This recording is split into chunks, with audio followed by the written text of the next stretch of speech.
Geceleri horluyorsunuz ve gündüzleri sanki o yatakta saatlerce dönüp durmuşsunuz da hiç uyumamışsınız gibi hissediyorsunuz. Bu senaryo çoğumuza tanıdık geliyor, değil mi?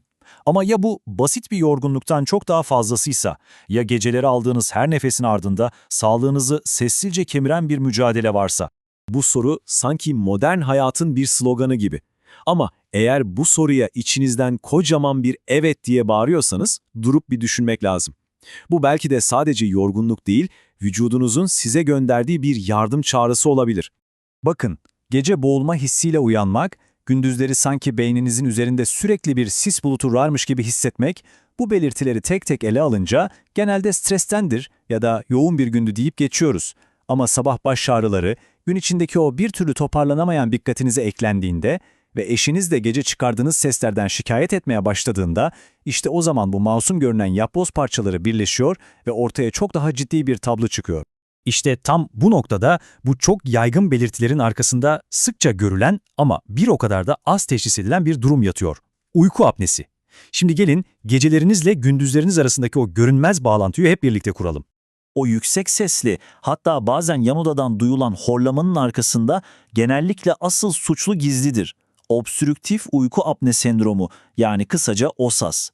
Ve işler tam da burada ciddileşiyor. Çünkü artık konu kelimenin tam anlamıyla nefesinizin durduğu anlarla ilgili. Peki bu ne demek oluyor? Şöyle hayal edin. Üst solunum yolunuz yumuşak bir bahçe hortumu gibi. Siz uykuya dalınca bu bölgedeki kaslar gevşiyor ve o hortum kendi üzerine bükülüp kapanıyor.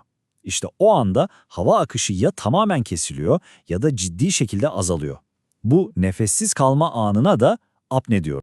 Şimdi gözünüzde canlandırın. Bu döngü siz hiç ama hiç farkında olmadan bir gecede yüzlerce kez tekrarlanıyor. Her seferinde vücudunuz hayatta kalmak için adeta küçük bir savaş veriyor. Beyniniz oksijenin düştüğünü fark edip bir acil durum sinyali gönderiyor, sizi saniyelik bir an için uyandırıyor ki nefes alın. Ama bu anlar o kadar kısa ki sabah uyandığınızda hiçbirini hatırlamıyorsunuz. Geriye kalan tek şey o bir türlü açıklayamadığınız derin yorgunluk hissi. Peki bu durum en çok kimlerin kapısını çalıyor?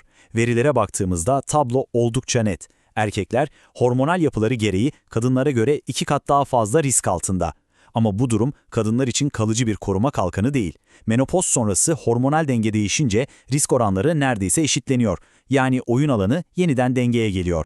Yaş faktörü de burada çok kritik bir rol oynuyor. Bakın 20'li yaşlarındaki bir erkekte risk %8 civarındayken 65 yaşın üzerine çıkıldığında bu oran %25'lere fırlıyor. Neredeyse 4 kişiden biri demek bu. Ve tabii ki bütün yaş gruplarını kesen çok baskın bir faktör daha var. Fazla kilolu olmak, uyku apnesinin en büyük tetikleyicilerinden biri.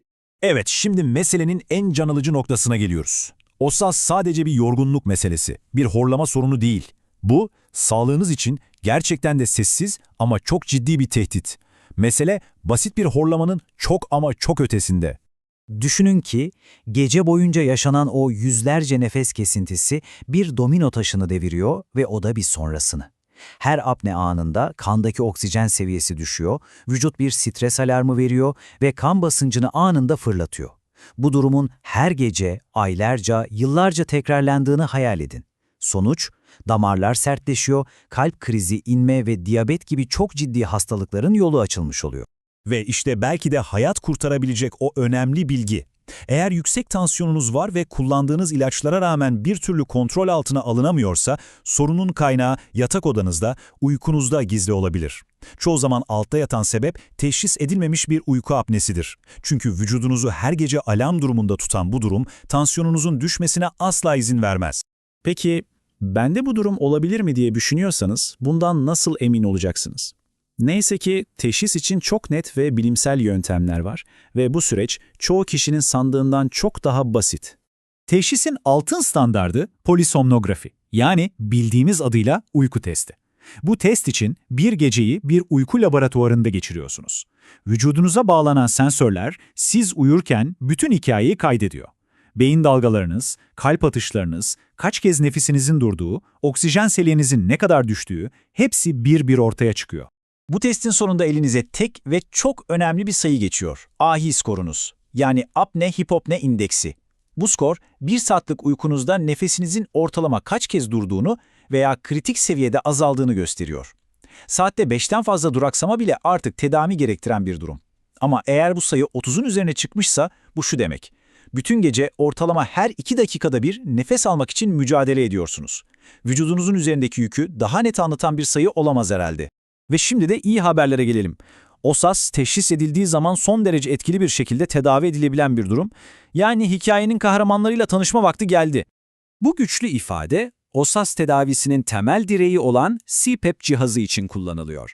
Yaklaşık yarım asırdır bu basit görünen teknoloji, kelimenin tam anlamıyla milyonlarca insanın hayat kalitesini kökten değiştiriyor. CPAP'ın çalışma prensibi basit ama bir o kadar da dahice. Bir maske aracılığıyla solunum yollarınıza sürekli olarak hafif bir hava basıncı gönderiyor. Bu hava basıncı o gece boyunca kendi üzerine bükülen hortumun, yani solunum yolunuzun açık kalmasını sağlayan bir hava yastığı görevi görüyor. Sonuç mu? Apneler anında duruyor, horlama kesiliyor, vücut nihayet kesintisiz bir uykuya dalıyor ve sabah dinç uyanıyorsunuz. Bu cihaz sadece semptomları yok etmiyor, sorunun kökünü ve getirdiği bütün o ciddi riskleri ortadan kaldırıyor. Elbette CPAP tek çözüm değil. Özellikle hafif ve orta dereceli vakalarda gece takılan ve alt çeneyi hafifçe öne alarak hava yolunu açık tutan özel ağız içi aygıtlarda çok etkili olabiliyor. Ya da eğer sorun büyük bademcikler gibi belirli bir anatomik yapıdan kaynaklanıyorsa cerrahi de kalıcı bir çözüm sunabilir. Önemli olan şu: herkes için bir tedavi yolu mutlaka var. Son olarak gelin biraz geri çekilip büyük resme bakalım. Bizim bugün konuştuğumuz obstrüktif uyku apnesi aslında uykuda solunum bozuklukları adını verdiğimiz daha geniş bir ailenin sadece bir üyesi. Ama en yaygın olanı. Yani bugün odaklandığımız OSAS'ta problem mekanik, bir tıkanıklık söz konusu. Beyin nefes al diyor ama hava geçemiyor. Bazen ise sorun tamamen beyinden kaynaklanır, beyin o nefes al komutunu göndermeyi unutur. Buna santral apne diyoruz. Bazen de solunum genel olarak çok yavaş veya sığdır. Bu ayrımı bilmek konuyu tam olarak kavramamıza yardımcı oluyor. Unutmayın, uyku bir lüks değil, sağlığımızın temel direğidir. Eğer bu anlattıklarımız size bir yerlerden tanıdık geldiyse belki de kendi uyku sağlığınızı bir daha gözden geçirmenin zamanı gelmiştir. Çünkü daha iyi bir gün her zaman daha iyi bir geceyle başlar.